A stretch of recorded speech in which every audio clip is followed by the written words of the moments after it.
Bonsoir. Ce soir, je vais vous lire le reste de ce petit livre.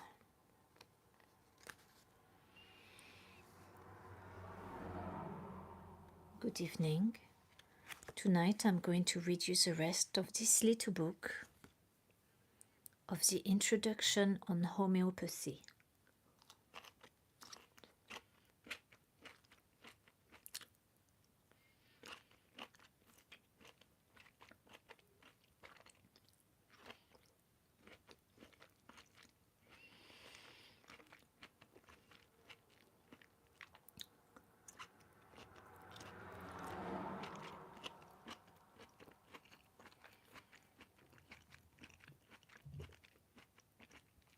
These runner beans are very nice.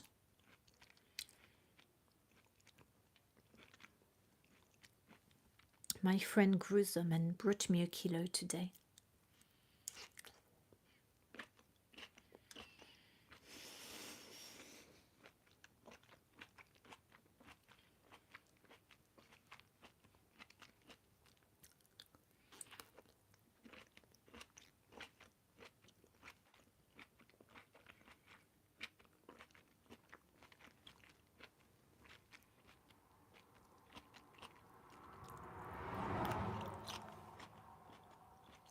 Shall I close the window so it's a bit quieter?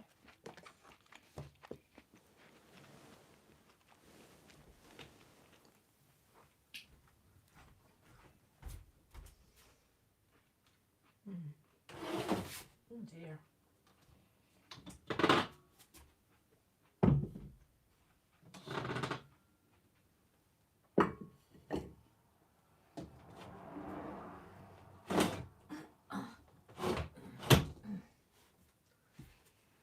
The traffic is a bit loud on the road.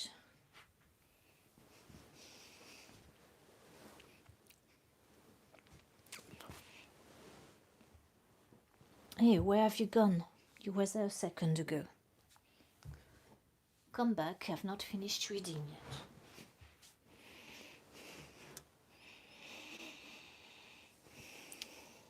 You can't see my face just because it's a bad hair day. And the video is on panorama rather than portrait. So we can't see everything. So it was either my face or my belly. So since this is about homeopathy, it might as well be the belly showing. And this here, that's a burn from when I poured boiling water in a glass, a pint glass, which normally takes hot water, and after a few seconds the pint glass burst. And of course boiling water landed on here. It didn't burn terribly, but it's left a bit of a mark. So, homeopathy, are you ready for your bedtime story? Where you don't need to see my face.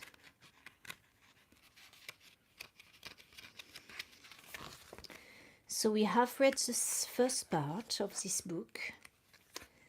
I'll remind you a bit of what we talked about. Preparation of the medicines with Hahnemann. The smaller doses both reduce the toxic effect and ensure the rapid, gentle and permanent recovery of the patient. Initial difficulties overcome chronic disease, talking about Hahnemann again. The psora, which is an itching eruption on the skin. The eruption of the skin and its suppression indicates a degeneration of health.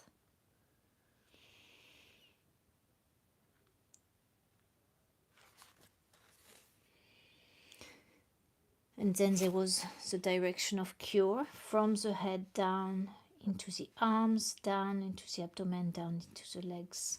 So the extremities are the last ones to heal. And then you had the pyramid, which is at the top is the will, the understanding, the fluids, internal organs and external organs. So I'm not going to care about who's watching and who's not. I keep having a 1 and then it goes to 0 again. So I don't know what they're expecting to see, some exciting entertainment, no doubt. Well, this is all there is tonight. So, giving the case history. In order for a patient to be treated, the homeopath needs to find the most similar remedy.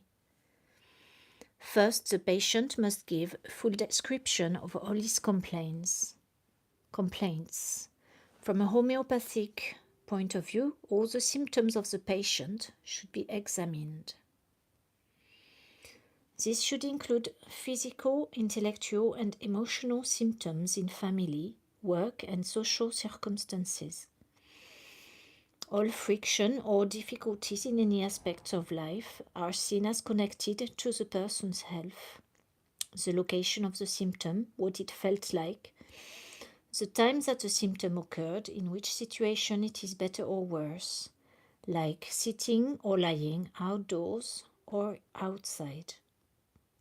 Whether it is recent or in the past, will all help to solve the case. Symptoms of emotions are particularly helpful in distinguishing the appropriate remedy. When taking a case, the motives for behavior are important. It's not enough to know that a patient feels angry. We need to know why he is angry. For example, a man is upset because after going to buy some apples, he comes out of the shop and finds they are rotten. One man may be angry because he feels so stupid, another because he has wasted his money, and yet another because the shopkeeper has cheated him. These are 3 different internal motives for the same external expression of anger.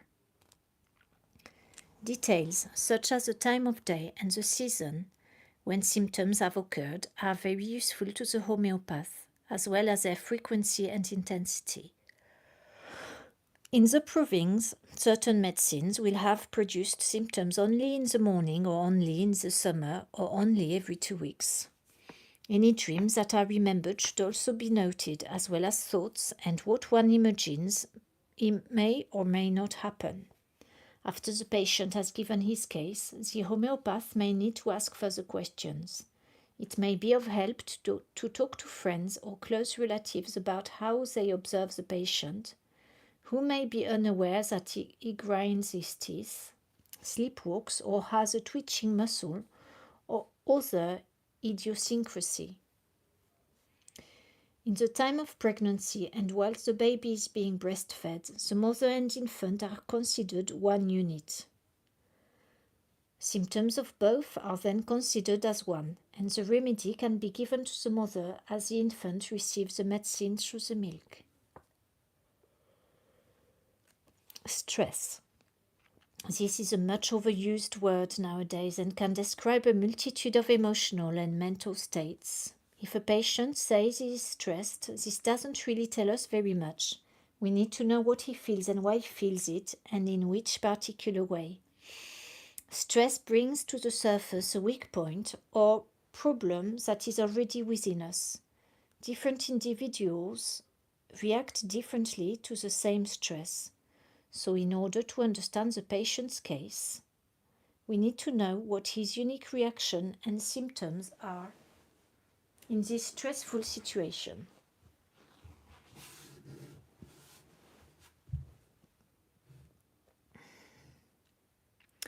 Case solving. Once a complete case history has been taken, the homeopath has to analyze and make sure he understands the suffering of the patient. He now has to see the common root between all the symptoms presented. Only with this understanding will the most similar medicine be found. Symptoms are then chosen which will represent the person's overall suffering. For example, only certain medicines have symptoms of chilliness. Out of these, only some of them would have better in the open air or pain on one side. As each symptom is chosen, fewer and fewer remedies will cover the total symptom picture of the patient. Once the possible remedies have been reduced to 2 or 3, a thorough study of the materia medica is necessary to determine in finer details which of them is the most similar to the patient. This is known as a similimum. If the person is to come to cure, the remedy itself must be stronger and similar to the disease, not weaker and similar, as this would have little or no effect. Changes with treatment. Are you listening? Yes. Changes with treatment. It is observed that certain changes usually occur after homeopathic treatments. The first reaction to a stronger similar remedy is the exaggeration of the patient's symptoms. This is called the aggravation. Aggravation of the total symptom picture is a sign that the remedy is working in the right area and direction. The second reaction is a vital force response, which will begin the process of re-establishing order. During the action of the remedy, we may see that the more internal and precious part of the person are getting better, whilst initially the physical parts may be worse. Again, this is a good sign. Most important is how the patient feels in himself, in his relation with those close to him and those not so close. Over time, the overall health comes to a better state. Whereas before the remedy has been taken, the symptoms may have impinged on the patient's lifestyle. After the remedy, he should feel less restricted and have a better understanding as to why symptoms occurred in the first place. It may be that it is life flowing and improving, or at least dynamic, whereas before the remedy, progress was apparently static or deteriorating. There may be a recurrence of old symptoms, even ones that have been forgotten. This is a good sign and is an indication that the remedy is working. It is uprooting old, suppressed or uncured symptoms, bringing them to the surface and throwing them out. During the curative process, the symptoms that have been experienced most recently are the first to get better, while those of a less recent origin will take longer. The analogy is to layers of an onion, where the most recent layer has to be removed first in order to reach the deeper layers. Which means something like, in my case, the fibroid, which is enlarged uterus, which is very old, will not get better till things like the swollen kneecaps, which I have under here. I'll show you my kneecap. Okay, you can't quite see here. Can we see? No. Well, anyway, that will go first because that's a newer remedy. I'll show you my other kneecap. Yes. Okay. No, you can't quite see there either. Can you? You see that lump here? That's fluid. It's a sac. So normally, it's well, it can be a lot bigger than that. So this, in my case, should cure first, and then the belly might cure itself. But we're not in a rush because the belly is like my personal circus, isn't it? My circus attraction. Okay, where were we? So,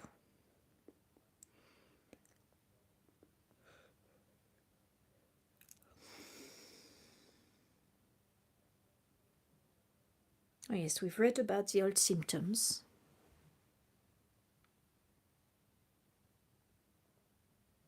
So, time needed for cure. The duration of action of a remedy can vary. Generally, the action of a single dose of a more deep-acting chronic remedy is from 6 months to 2 years, sometimes longer. As well as depending on the remedy given, the duration depends on the individual's vitality. one reason why the homeopath asks for regular reports is to assess when the remedy has finished acting. After the initial aggravation, the general health should improve. After acute treatment, it is always advisable to reconsult the homeopath within months so that the underlying chronic condition can be followed up. It is difficult to predict the precise reaction that the patient will have and how long the process will take. Each patient is different. In order to tackle deep-seated symptoms of chronic disease, a homeopath needs to think in the long term. The direction should always be towards an improving state of health, and the time it takes is dependent on the individual state of health on beginning treatment. As long as improvements continue, it is only a question of patience until the case is completed.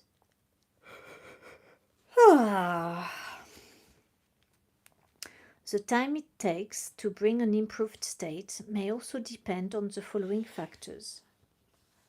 The vitality of a person, which is not necessarily dependent on being physically fit, will affect the response. Age must be taken into account. The more the person has been prevented from naturally venting his symptoms, the harder it is to know and treat his state of health. At the beginning of treatment, progress can be slow. It may take a number of remedies over some years to bring the patient back to a state where improvement in health is more rapid. Yeah, I think that's my case. If there were very few symptoms or little can be described, there may be difficulty in finding the remedy or the case may be insoluble. Patient cooperation. What can the patient do to help with the process of treatment? The most important thing for the patient is to be completely honest with the homeopath. It is said that you should feel able to tell your homeopath all the things that you don't want to tell him and not tell him all the things you want to tell him. The sensations you feel and why you feel them are more important than just the details of events. That's difficult, isn't it? Because we want to hide certain things and not say them because they feel shameful. Or we feel like unworthy human beings, like I'm peeling my skin right now on the feet, which is catching. Am I ashamed of that? Probably. Am I ashamed of picking my nose? Probably so. But I've seen that this is a symptom, but then I thought everybody does it, so everybody does it in private. Well, not everybody, obviously. So patient cooperation, carry on. Oh, this is not brilliant, is it, for my... What would be nice is to have like a chaise longue like the Romans would have.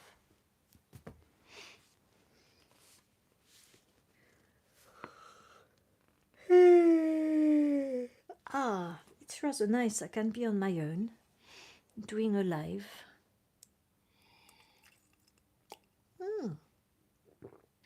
Spilling my tea.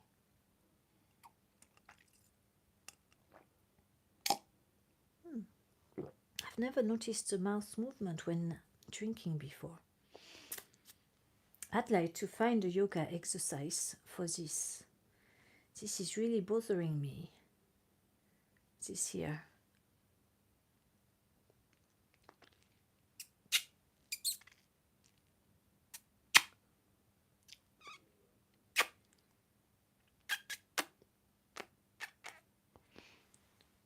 You see that?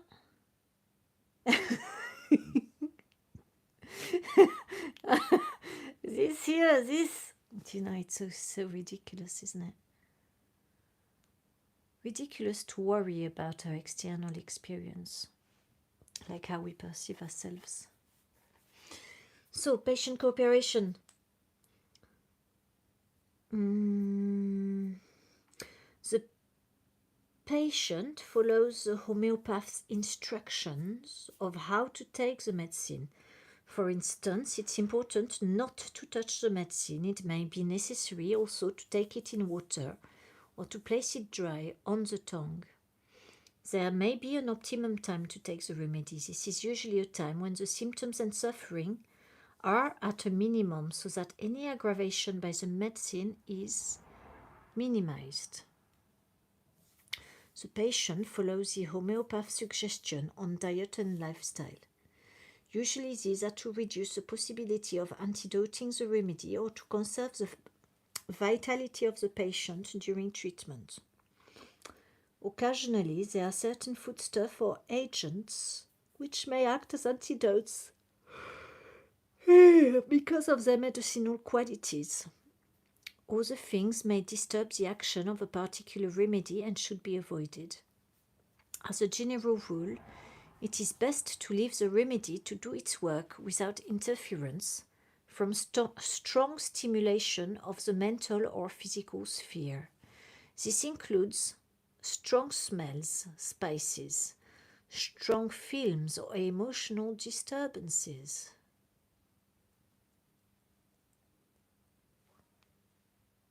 I'm picking my foot again.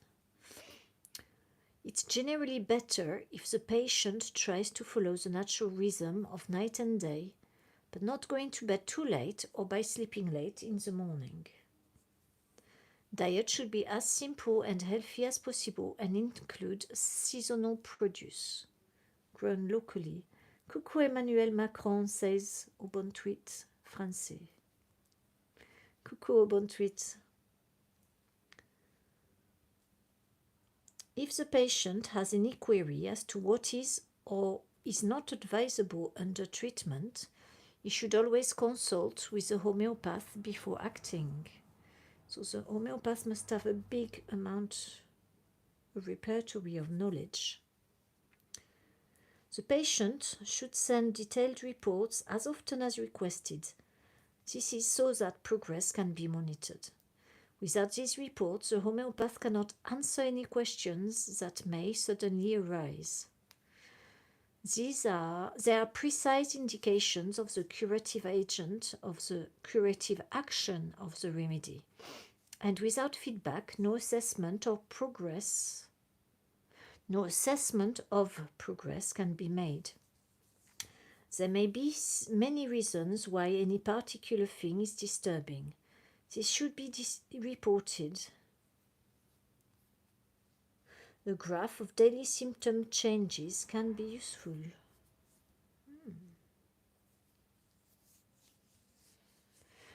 To treat or not to treat. Next paragraph.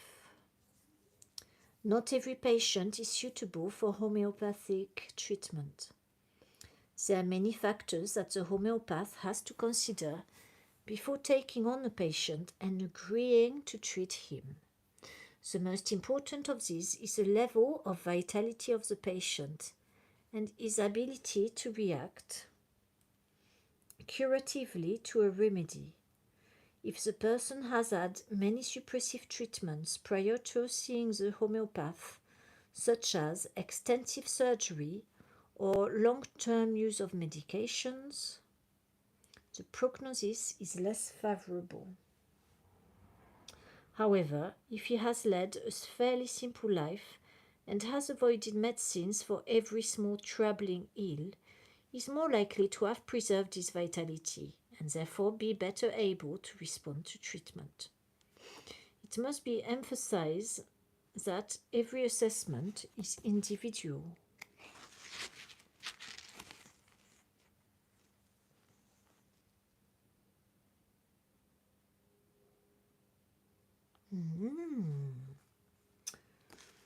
Medicines and their use.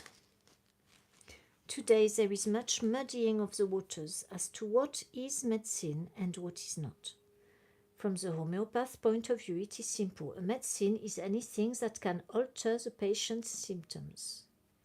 We have to remember that symptoms merely reflect a deeper inner imbalance in the patient. They are a result and not a cause of the problem. So symptoms are the result of the disease and they are not the problem cause.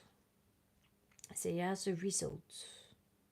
The symptoms are studied not for the purpose of treating them in isolation, but as a guide to the correct treatment of the person.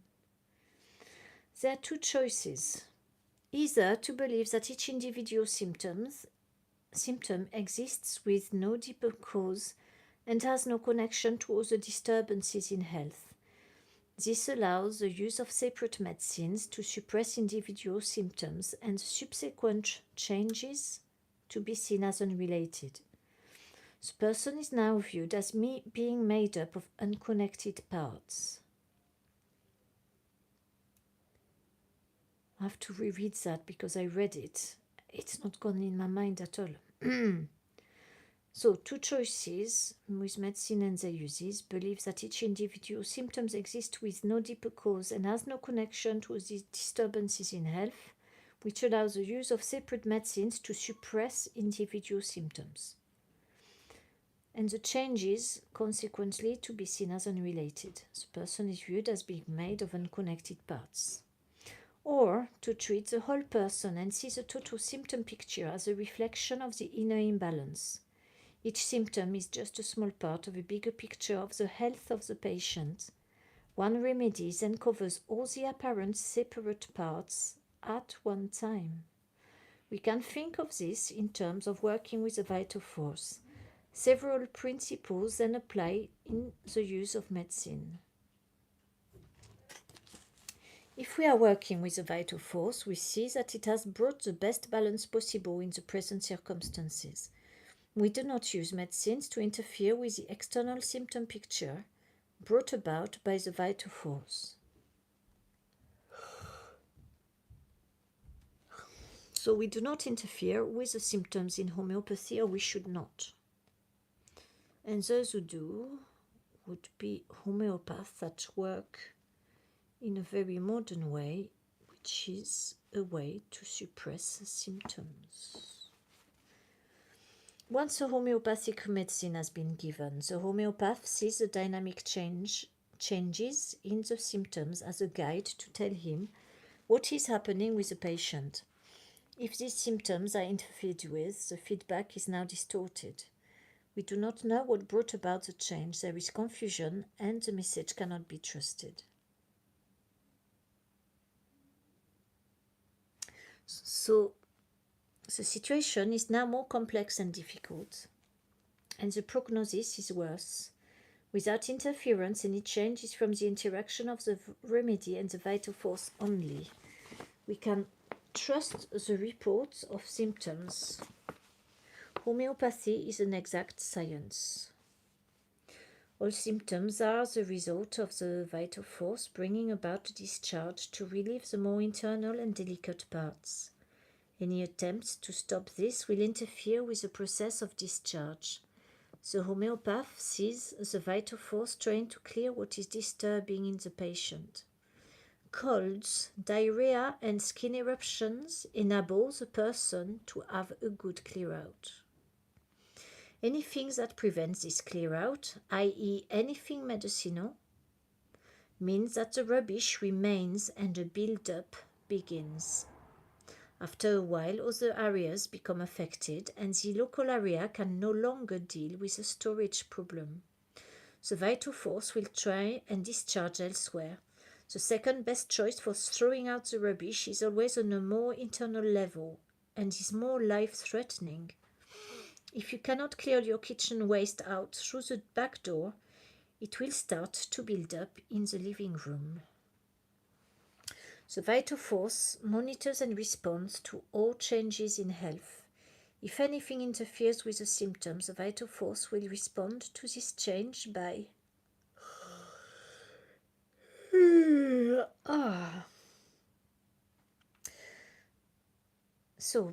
it will interfere. The vital force monitors responds to all changes in health. If anything interferes with the symptoms, the vital force will respond to this by either bringing back the symptom in the original place, because it is the best way of maintaining balance, discharging otherwise toxic products, and protecting more internal parts. Or If it's unable to do this, producing symptoms on a more delicate or internal part in an attempt to bring balance in a worsened state, to re-establish a discharge of toxic products and to protect parts that are even more internal. Both of these reactions show no cure but short-term change of symptoms by the wrong use of medicine. The long-term effect is deeper sickness and more disorder. The vital force reacts to medicinal attack by bringing back symptoms more strongly or in a more delicate part.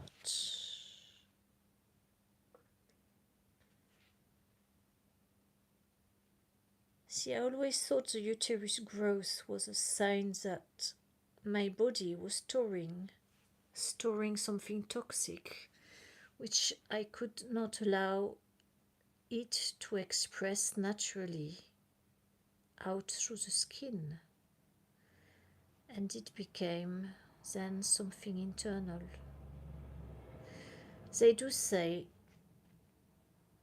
that sexual organs that are not especially important are often used as a dumping ground for the toxins of our bodies. So prostate for men, uterus for women, is a good place to get rid of the crap. Now I'm trying to remember, before 2013, before it started showing up, did I do anything to suppress the skin eruption? Of course I did.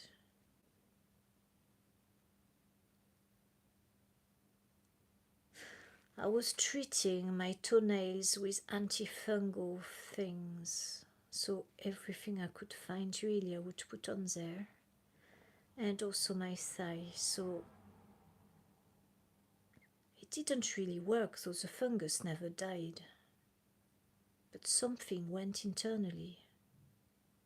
But then, as homeopathy says, it's not. It starts at the level of the understanding and the soul. So it's not just a suppression that's physical, it's also an emotional suppression in some way. So interesting. Next, what is medicinal? The use of any medicinal substance before, during, or after treatment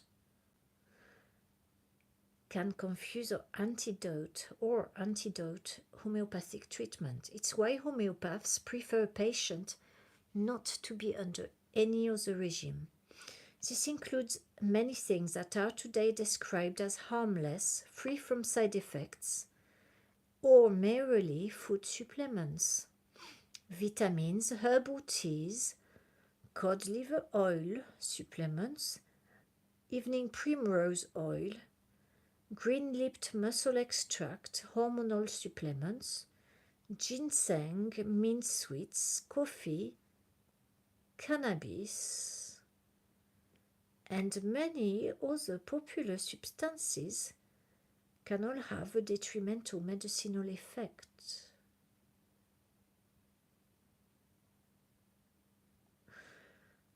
Some foods, such as onion, garlic, or spices, especially when eaten raw or in too great concentration, can affect the patient's health.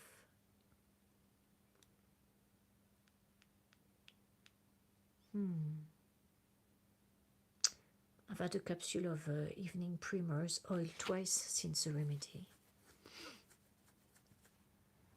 And today I had a cup of tea. It's my second one in 2 months. Black tea.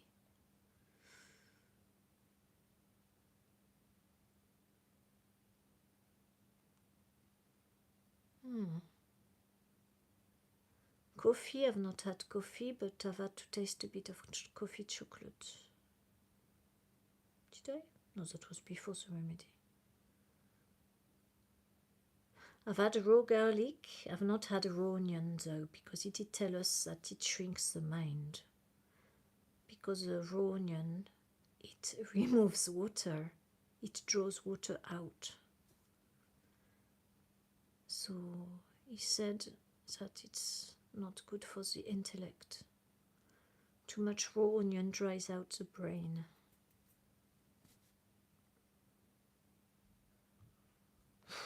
It's quite repressive, isn't it?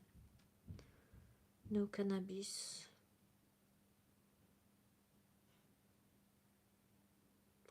Interesting though that it can confuse or antidote homeopathic treatment.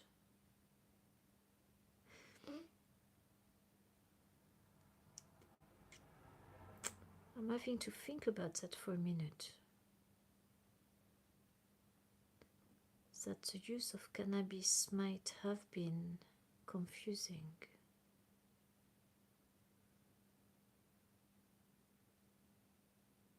At some level, it is true. But then when the remedy comes to the end for me, I become extremely confused anyway. And it's all a circus, usually of a negative nature.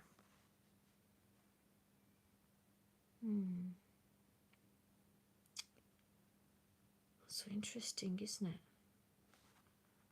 The microphone is up there. Should I move it?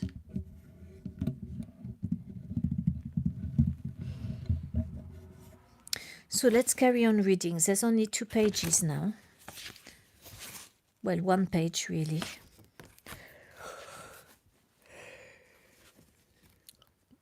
Also, the use of any over-the-counter medicines can interfere with symptoms like throat lozenges, painkillers, cold cures, gripe water, indigestion and teething remedies, massage, meditation, shiatsu, osteopathy, acupuncture, psychotherapy, and some dental treatment can also adversely affect the work of the remedy. Meditation. Wow, that means that my qigong the other day, that's probably forbidden as well. You know, when I did the qigong, she came to my house and I had a very bad knee, which is a homeopathic symptom coming back. And after doing it, my knee was better. So did it suppress my symptom? Oh, there's so much to understand.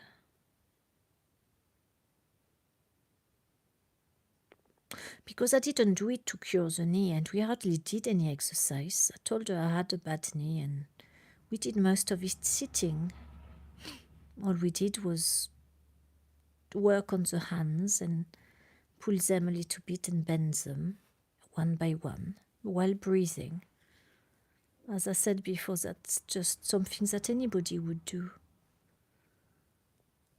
But it's interesting that meditation can adversely affect the works of the remedy. Why? I need to ask about that, because to be calm, obviously it's another version of us, because it's not the version that we would normally be. I know I'm not naturally calm. I'm running around, busying myself, trying to achieve things that I then don't achieve. And when I sit down and have a quiet time, which I wouldn't call meditation, I do feel a lot better. I feel my mind is clearer. So does that mean I have adversely affected the work of my remedy? All these are used to improve or change some symptom or other. Before any of these are initiated, contact your homeopath. The worst kind of confusion can arise from the wrong use of homeopathic medicines. They also can be used to suppress symptoms by treating a part. When used improperly, they are not free from side effects, as it is so often claimed. Only a well-trained homeopath should prescribe these medicines. If the patient has taken anything medicinal, we may have to wait months before making an accurate prescription. Now, important last page, how to choose your homeopath. Don't just go to a high street and find any old homeopath, because they will probably be working by giving too many remedies at one time. So Hahnemann wrote, search for some plain man of sound common sense, who takes great pains to ascertain the truth of all he hears and says, and does not merely look to its passing muster, who knows how to give clear and condensed information, respecting everything that belongs to its heart, his heart, and never obtrudes his opinion unasked or at an improper time, and who is no stranger to everything else important for man as a citizen of the world to know.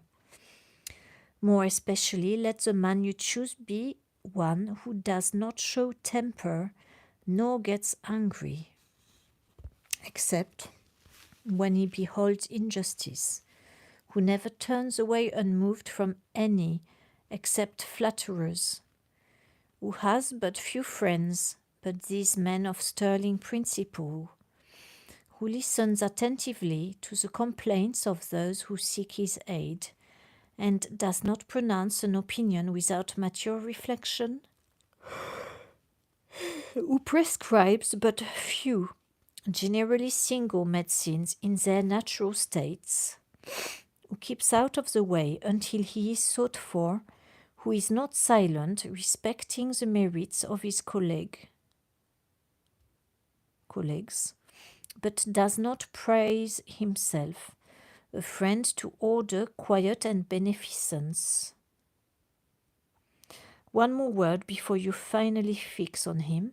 See how he behaves to the poor, and if he occupies himself at home unseen with some useful work.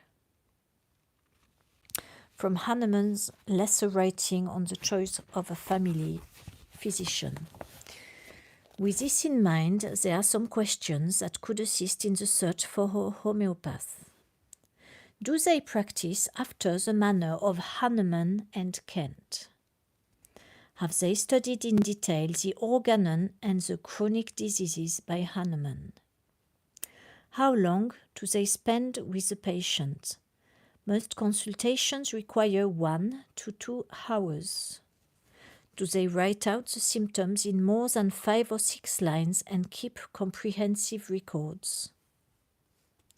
How often do they prescribe for their patients? In the treatments of the chronic diseases, remedies may last from 6 months to 2 years. Another remedy should only be prescribed once the previous remedy has completed its action. Do they give one remedy at a time in a single dose, which is extremely important? Do they check in detail before prescribing the second prescription as to the changes effected since the first prescription? Do they ensure that the action of a previous prescription has finished before they prescribe a second remedy? Do they allow sufficient opportunity for the patient to relate all his suffering without too much interruption? That one is really important. Do they allow sufficient opportunity for the patient to relate all his suffering without too much interruption? That's it. Further reading, The Organon of Medicine, Samuel Hahnemann with explanations by Joseph Reeves. Lectures on Homeopathic Philosophy by J.T. Kent. The Genius of Homeopathy by Stuart Close, and 24 chapters in Homeopathy by Joseph Reeves. If anyone would like more information, you can log onto the website of the International Society for Homeopathy UK at w.isishom.org.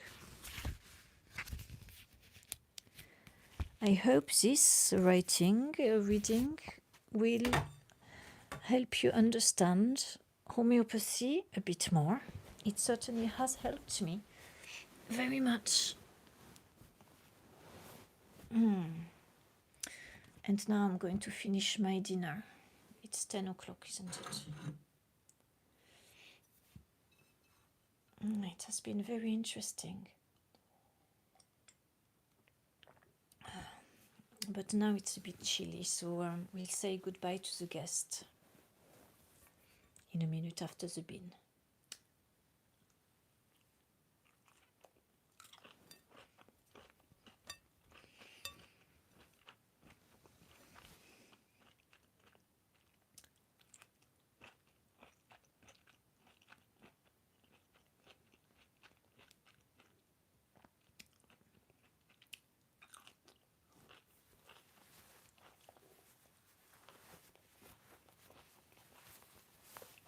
It is cold.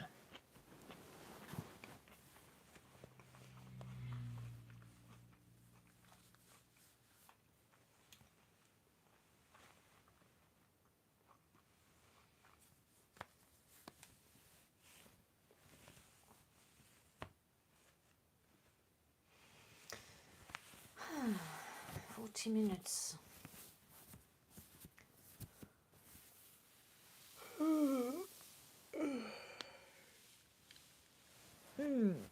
Thank you for listening to the homeopathy.